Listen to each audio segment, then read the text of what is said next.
Eu ainda escuto o barulho do mar batendo nas paredes de ferro, abafado, sufocado, como se estivesse me chamando para dentro dele. O cheiro era de ferrugem, suor e desespero. A luz não entrava ali. Só o escuro e os gritos. Às vezes era difícil saber se os sons vinham das outras ou de dentro da minha cabeça. Se você está assistindo a esse vídeo agora, me diga nos comentários de onde você está ouvindo essa história. Eu sou o Yua Zielinska, e essa foi a travessia que quase me matou. Tudo começou no porão de um navio que prometeram ser minha salvação. Prometeram pão, trabalho, uma nova chance. Mas o que encontrei foram correntes invisíveis, paredes suadas e olhos famintos de homens que não tinham mais alma. E eu me encolhi até esquecer que tinha um corpo. Eu não queria mais estar ali, mas era tarde demais para voltar. Minha garganta ardia, seca de tanto silêncio. Falar era inútil. Escutar era doloroso. Cada vez que alguém abria a porta de aço, meu estômago se contraía. As mulheres ao meu redor tremiam, algumas choravam. Outras, como eu, já não tinham lágrimas, apenas esperávamos. Com o tempo pendurado nos ossos. Naquela escuridão, os rostos se tornavam vultos. Mas havia um que eu nunca esqueci. Irena. Ela tinha olhos doces demais para aquele lugar. Sussurrava orações em polonês, como se Deus pudesse ouvir. Às vezes, ela segurava minha mão. Era a única coisa que ainda me lembrava que eu estava viva. Por quanto tempo eu não sabia. Toda noite, eles levavam uma... E toda noite, uma não voltava. Às vezes voltava, mas em silêncio, com o olhar quebrado, como vidro pisado. Um dos vigilantes parecia escolher as meninas como quem escolhe carne fresca no mercado. A gente se encolhia contra as paredes, tentando desaparecer, mas não dava. Eles sabiam. E eu me perguntava: como vim parar aqui? Como fui tão tola? Era para ser o recomeço. Eu lembro do dia em que embarquei, tinha o vestido azul da minha mãe, as botas remendadas do meu pai e um pedaço de pão amassado no bolso. Eu carregava sonhos e orações, e um papel amarelado que dizia: Porto de Santos, Brasil, nova vida. Voltando alguns dias antes de tudo isso, eu estava em Lublin. A guerra tinha deixado a cidade em ruínas. Minha mãe cuidava dos feridos com as mãos cheias de rachaduras. Meu pai morrera num bombardeio. Meus irmãos desapareceram. E o medo era a única coisa que crescia naquela terra. Quando o padre Joseph falou sobre o navio, parecia um milagre. Ele falava com tanta convicção. Disse que o Brasil precisava de jovens para reconstruir a nação. Disse que as mulheres seriam acolhidas, ensinadas, tratadas como irmãs. Ele até nos abençoou antes da partida. Hoje, eu me pergunto se ele sabia, se ele foi enganado ou se foi cúmplice.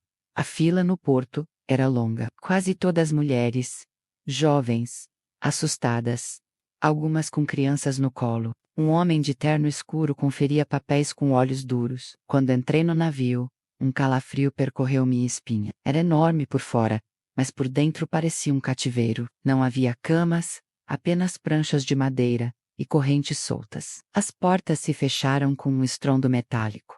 A luz sumiu. Começou ali. Eu perdi o tempo, perdi a fé, perdi o chão, mas, de alguma forma eu estava respirando, ainda não sei por quê. Talvez porque alguém precise ouvir essa história. Talvez porque alguém em algum lugar ainda acredite que sobreviver não é o fim. É apenas o começo. Naquela primeira noite, abracei minhas pernas contra o peito e tentei lembrar do cheiro do sabão de cinzas da minha mãe. Pensei na sopa rala que tomávamos nos dias felizes. Ouvi Irena cantar uma canção de ninar. Era bonita, mas doía, porque parecia que a música vinha de um lugar que já não existia. O tempo não corria ali. Ele apodrecia. Uma das meninas, Maria, tentou fugir. Foi arrastada de volta com sangue nos olhos. Não a vimos mais. Às vezes, as ondas batiam tão forte que parecia que o navio ia afundar. E por um segundo, eu desejava que afundasse mesmo. Pelo menos assim tudo acabaria. Mas então eu lembrava da promessa, da esperança, do que eu tinha deixado para trás e do que eu ainda queria reencontrar. Eu precisava sobreviver, nem que fosse só para contar, porque se ninguém souber o que aconteceu naquele navio, ele vai continuar zarpando, vai continuar levando outras como eu. E ninguém vai impedir, foi ali, entre o som dos gritos e o cheiro da morte, que eu fiz um pacto comigo mesma. Eu ia ser Dolly, nem que fosse rastejando, sangrando ou esquecida. Mas, eu ia Sarah. Eu ia contar, para que nunca mais alguém acreditasse tão cegamente numa promessa vazia. E agora você sabe como tudo começou. Mas o que aconteceu antes daquele navio foi ainda mais cruel. Eu me lembro de Lablin como quem se lembra de uma fotografia antiga, desbotada pelos anos e pelo sofrimento. As ruas estreitas, a fumaça dos fogões a lenha, o cheiro de terra molhada, depois da neve derretida. Minha mãe, já de viga, andava de casa em casa com uma cesta de panos, ajudando a estancar sangramentos e trazer crianças ao mundo. Depois da guerra, seus olhos perderam o brilho. Ela dizia que a vida se escondia nos cantos agora. Eu passava os dias ajudando no que podia. Limpava ferimentos, carregava baldes de água, colava faixas nas feridas dos que voltavam do fronte. Meu pai havia morrido em 1942 num bombardeio. Meus 2 irmãos mais velhos nunca voltaram. Um deles, Janek, tinha ido para o exército. O outro, Mikali, desapareceu numa dessas visitas noturnas dos soldados. Sobrou minha irmãzinha, Ania, que adoeceu do pulmão e morreu num inverno gelado demais. Com apenas 19 anos, já conhecia mais da morte do que da vida. Quando o padre Joseph apareceu com seus discursos sobre um novo início, muitos duvidaram. Mas havia algo, na maneira como ele falava, que nos dava uma fagulha de esperança. Ele dizia que o Brasil era um país de florestas verdes, onde o sol nunca abandonava o céu. Um lugar onde não havia guerra, onde precisavam de mulheres para trabalhar e ajudar a construir um futuro. Ele vinha com documentos, nomes de contato, um comitê de acolhimento que recebia refugiados e os guiava em uma nova vida. Algumas mulheres já tinham partido, escreviam cartas dizendo que estavam bem. Hoje, entendo que muitas dessas cartas eram forjadas, talvez escritas sob ameaça, talvez escritas por mãos que não eram as delas, mas na época parecíamos ver um caminho onde antes havia só lama. Minha mãe resistiu, disse que sentia um peso no coração toda vez que o padre batia à nossa porta. Mas a fome nos comia por dentro, e eu não suportava mais ver seus dedos rachados, suas costas curvadas, seus olhos pedindo desculpa por não poderem fazer mais. Quando aceitei a vaga, fiz um juramento silencioso. Eu voltaria por ela. Eu mandaria dinheiro. Eu tiraria ela daquela miséria. A viagem começaria dali a 3 semanas. Recebi um pequeno envelope com instruções, uma data e um bilhete de trem para Guediá. Escá. Passei os últimos dias costurando um vestido azul com os retalhos que minha mãe guardava há anos. Era simples, mas limpo. Dentro de uma bolsinha, levei um terço, uma foto dos meus pais no casamento e um pedaço de pão seco. Eu acreditava que aquilo me protegeria. No trem, as mulheres não falavam muito. Todas estavam com o olhar baixo, os ombros tensos. Uma delas, chamada Magdalena, era de uma aldeia ao norte. Tinha os olhos vermelhos de tanto chorar. Disse que deixou uma filha pequena com os avós. Eu segurei sua mão por um momento.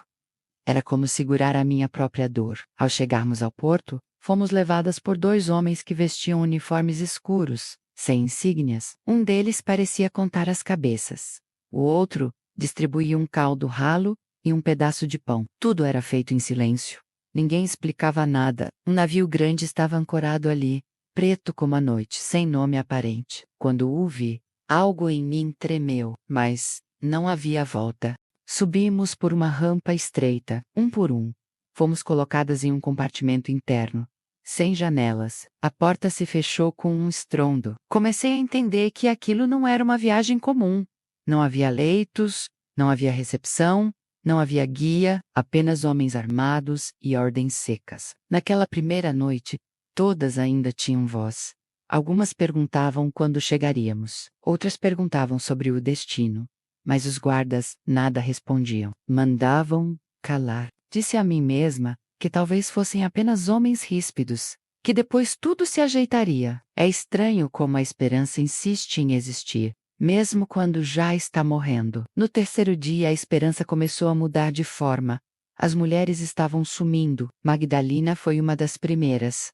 Levaram-na durante a madrugada. Ela não voltou. Outra, chamada Elsbiota, voltou cambaleando, com sangue entre as pernas, nos olhos, um vazio irreversível.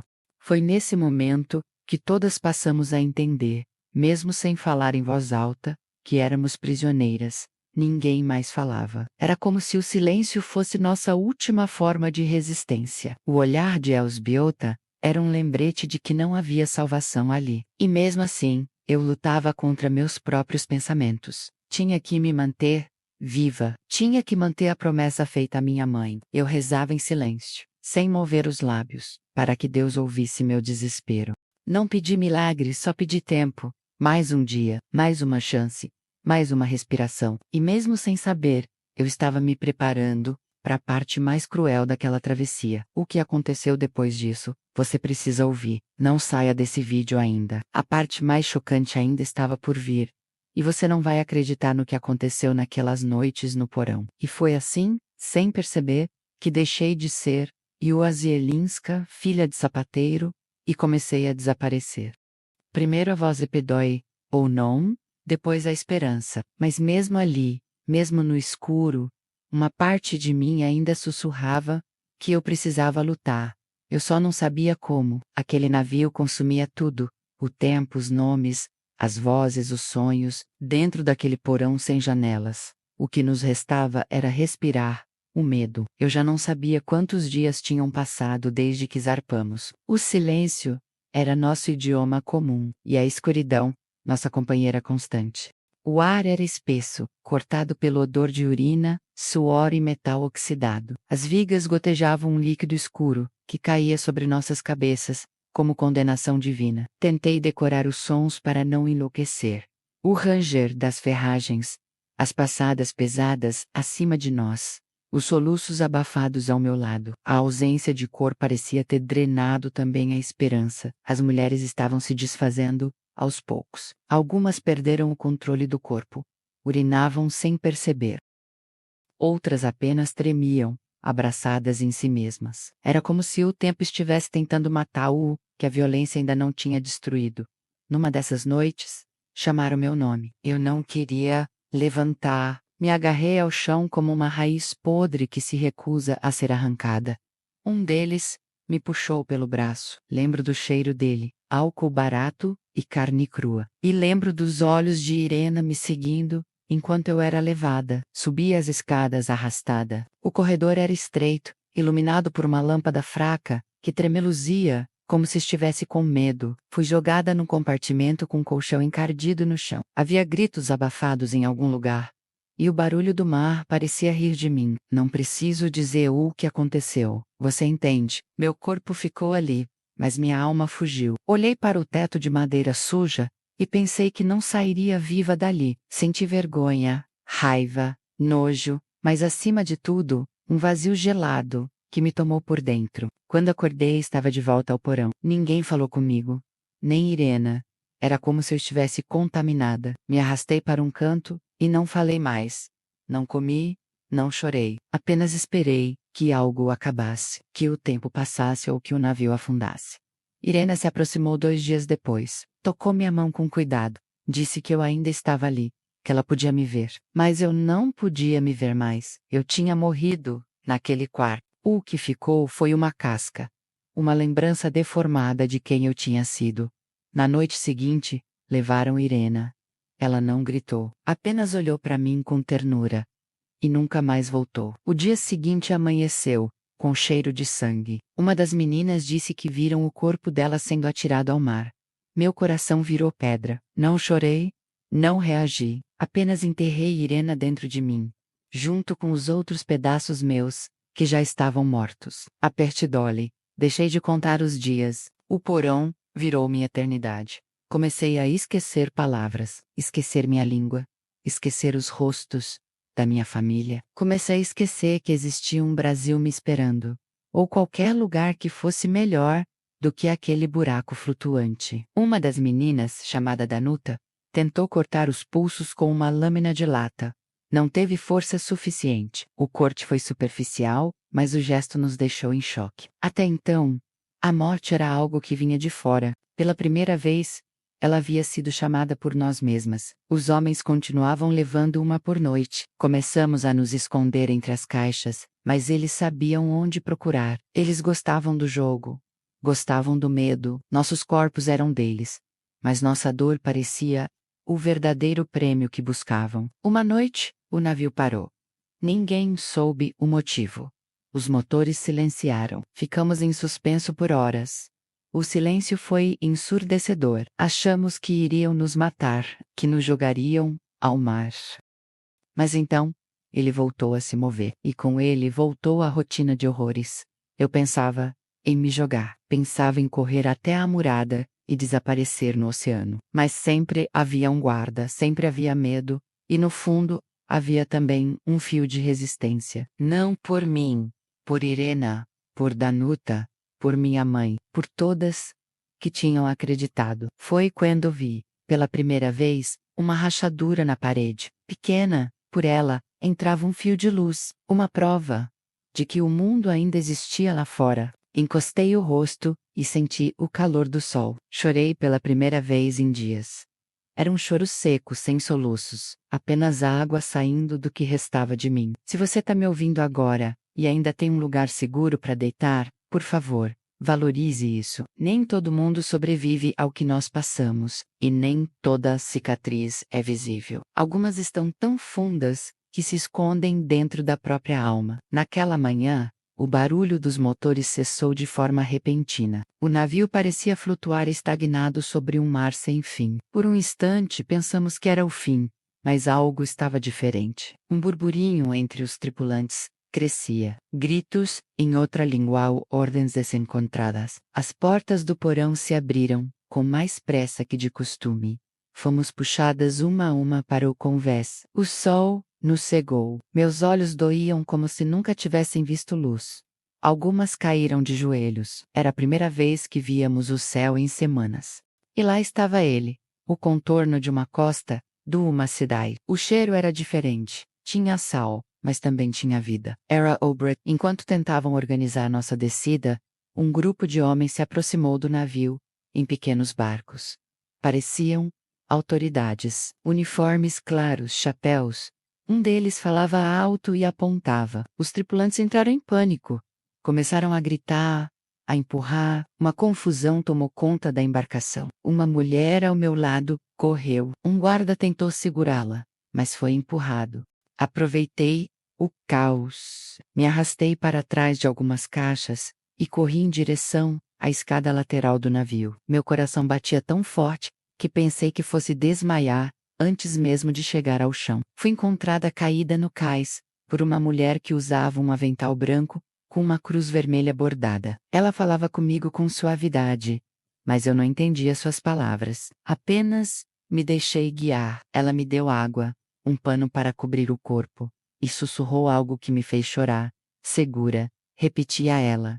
Segura. Seu nome era Beatriz.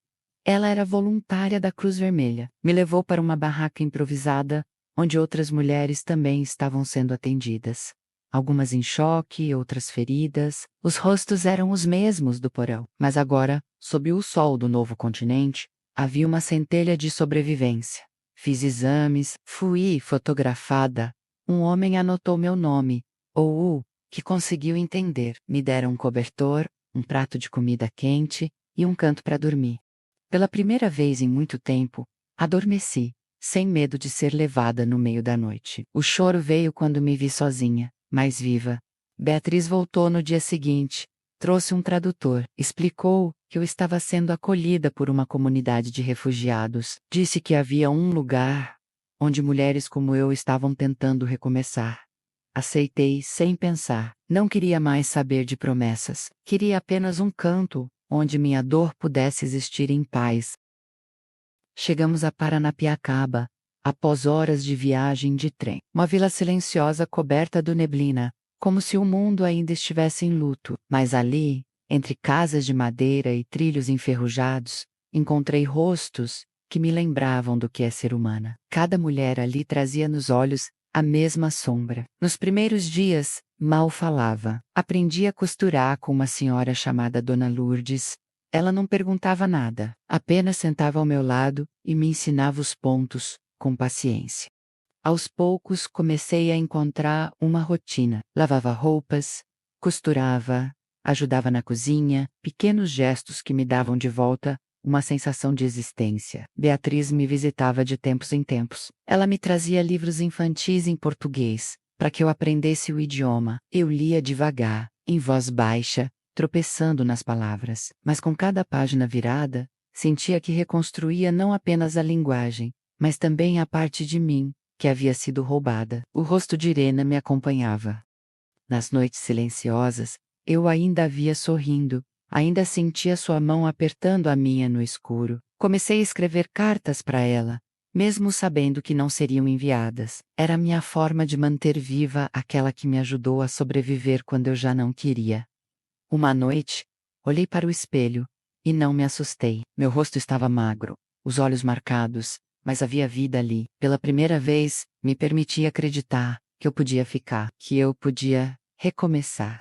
Que o Brasil, aquele lugar de promessas quebradas, também podia ser o lugar onde eu reconstruiria minha história. Se você chegou até aqui, se essa história tocou você de alguma forma, inscreva-se no canal. Ainda não terminou. Porque o que veio depois disso foi o verdadeiro renascimento. A dor não desapareceu, mas a liberdade, essa sim começava a brotar dentro de mim. Hoje, enquanto escrevo essa história, sentada na varanda da minha casa, observo o pôr do sol sobre o campo e sinto uma paz que por muito tempo achei que nunca mais sentiria. O Brasil me feriu, mas também me curou, não pelo país em si, mas pelas pessoas que encontrei, pelas mãos que me sustentaram quando eu só sabia cair. Durante anos, guardei silêncio, um silêncio denso, pesado, que me acompanhava até nos sonhos. Eu sorria por fora, mas por dentro ainda morava naquele porão. As noites eram piores. O escuro me engolia. Mas aos poucos, as vozes do presente começaram a ser mais altas do que os gritos do passado. Voltei a ser costureira. Comprei minha primeira máquina de segunda mão e comecei a fazer pequenos concertos para as vizinhas. Cada ponto que eu dava era como costurar uma parte de mim mesma que havia sido rasgada. Uma cicatriz transformada em linha. Uma dor transformada em renda. Quando ganhei minha cidadania brasileira, chorei em silêncio. Era um pedaço de papel, mas representava algo maior. Eu havia vencido, não apenas os homens daquele navio, mas o silêncio, a vergonha, a dor. Eu havia construído algo com as próprias mãos, do zero, um novo nome, uma nova língua, uma nova vida. Me casei com um homem simples, um marceneiro húngaro, que também fugia de uma guerra que levou sua família. Ele nunca me perguntou sobre o passado. Apenas segurava minha mão quando eu tremia à noite. Nosso amor nasceu do respeito. Tivemos 2 filhos, e com eles, aprendi o que era ser mãe sem medo. Os anos passaram. Envelheci. As rugas que tenho hoje não me envergonham. São registros do tempo que não me matou. Meus netos me chamam de vovó Yurra. Eles não sabem tudo ainda, mas um dia, talvez, saibam, quando estiverem prontos para entender que por trás dos olhos serenos de uma avó, há guerras que ninguém imagina. Uma vez por ano escrevo uma carta para Irena. Sim, eu sei que ela se foi, mas escrever me ajuda a manter-la viva dentro de mim. Conto sobre os dias tranquilos, sobre as flores do jardim, sobre os vestidos que costuro. Às vezes imagino como teria sido se ela também tivesse sobrevivido. Talvez ela estivesse sentada aqui comigo agora. Participei de um grupo de apoio a mulheres vítimas de violência. Contar minha história pela primeira vez em público foi difícil. Minhas mãos tremiam, minha voz falhava, mas ao final, uma jovem se aproximou de mim e disse: "Você me deu coragem para sair do lugar onde estou." Foi ali que entendi que a dor também pode salvar. Guardei um lenço bordado que Irena me deu no navio. Não sei como sobreviveu, talvez tenha ficado no bolso do meu vestido, talvez alguém o tenha colocado entre minhas coisas na Cruz Vermelha, mas ele está comigo, dobrado com cuidado, como um relicário de tudo que não pode ser esquecido. Hoje, olho para o mar sem medo. Levei anos para conseguir isso. Antes, o mar era um inimigo silencioso, cúmplice dos horrores que vivi. Agora, ele é testemunha. É para ele que falo quando quero lembrar, mas sem dor. É nele que deixo as orações pelas que se foram. Se essa história tocou você, eu te convido a curtir esse vídeo e compartilhar com alguém que precise saber que é possível recomeçar, mesmo quando tudo parece ter sido perdido. A dor não precisa ser o fim. Às vezes, ela é o início de uma nova construção, porque sobreviver é um ato de coragem. Mas viver plenamente, mesmo depois do inferno, é um ato de resistência. E se eu conseguir, tantas outras também podem conseguir, desde que alguém as ouça. Desde que alguém conte suas histórias. Aquele navio me levou à beira do fim. Mas foi nesse mesmo navio que comecei a me reconstruir. Porque até as correntes mais fortes não conseguem prender para sempre um espírito que insiste em viver. E o meu, ele não se rendeu. A cada ponto que costurei, a cada palavra que escrevi, a cada lágrima que deixei cair, eu voltava a ser Yu. E hoje, posso dizer com firmeza, eu sou Yua Zielinska. E minha história não acabou naquele porão. Ela começou ali